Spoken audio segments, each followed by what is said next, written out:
This is Morris from the Cartoon Art Gallery. I'm here with Zaid and Yasser. Zaid and Yasser. And I know you guys have been here before. You're working on your comic book. This is the second issue that's just come out. Yes, that's right. All right. Can you tell me a little bit about it? Well, I started this concept back in about 2011.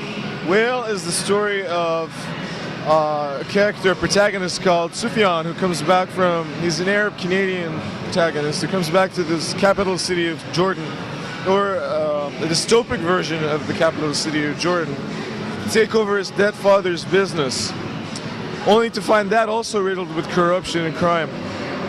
The interim CEO of the company does not wish him to be there and seeks to eliminate him as well. So he organizes a series of events in the ancient city of Petra in Jordan, which actually exists, and murders him over there.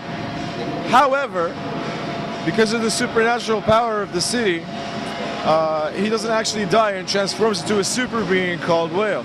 Now he's neither a superhero or an anti-hero. Yeah, exactly. Now he's neither a superhero or an anti-hero. I call him a super being because he's got a lot of his own physical and psychological issues, and we're going to explore that in later issues of the comic, going on from #1 onwards. The second issue introduces our villain, known as Abu Shakush, transliterated that's Hammerman. Hammerman actually derives from Jordanian urban culture in the early 90s. He was sort of the Jack the Ripper in Jordan, where it was said that he would go into pharmacies late at night, bash the pharmacist's head in with a hammer, take all the cash and run away. A bit of a dark comic. Extremely dark comic. A little bit, just a little bit. So yeah, so we've taken that urban legend, kind of given it its own story canon and inserted it into our storyline, and we're gonna see how we can pit the two off together against each other. What happened was I met Zaid at as a chance meeting at Kinnikinnier at like some bookstore, and he initially was shopping for a colorist and letterer. So I told him, oh, I can do that stuff. So we started working, and we almost finished the comic in 2015 with colors. But then there were a few panels that, as he was saying from the other artwork, that I was looking at, I said, you know, Zaid, these could be interpreted better, especially the more dramatic, sort of sober panels, which are very hard to do for a lot of artists. You know, action is action, it's cool, you want to do that. But like the dramatic scenes, sort of the more subtle stuff, it's tough, the more character-driven one. So I told him I'd like a shot at this, just to show you, if you like it, we can just inject it in with the other artwork. He's like, yeah, sure, show me what you got. And lo and behold, I shot myself in the foot because he loved the artwork. He's like, no. This was my vision for the comic. Can you do the entire comic? And I was like, sure.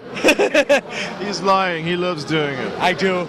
I didn't know what I was getting myself into. We really thought we were going to launch in 2015, but it's very intense, and we really put a lot of heart into it. And and then we, a year later, 2016, we had a full product that we're very proud of. And now in 2017, we've done a lot more work. I've done a lot more research into what goes into a comic. I think we also felt a little more confident about both in terms of storytelling and visuals, how we want that synergy to work within the comic, and we kind of have an identity going. So we're very excited for issue 2. And drawing a villain is awesome. Well, it's got it has a Middle Eastern flavor too. Definitely. Yeah, absolutely. You don't have a lot of comic books that have a... I think it's very important for us to create an identity. To be honest, I don't think I did it consciously. It's something in the subconscious. You want a comic book that kind of could be accepted by everyone, but if you think like you want to produce something mainstream, you'll fall off. Well, you draw what you know. Exactly. And then the other thing is, it's nice, like for me, being from the West, I can see a comic book that has your point of view. So I get to see the other side of the coin. It's like, oh, that's nice. And it's important, by the way, to note something with this particular comic is that we tried to steer away from 3 very important things that people would think about when they think about Middle Eastern comics.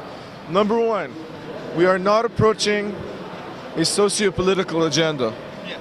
Number 2, we are not approaching a religious agenda. Number 3, we are not approaching any stereotypes.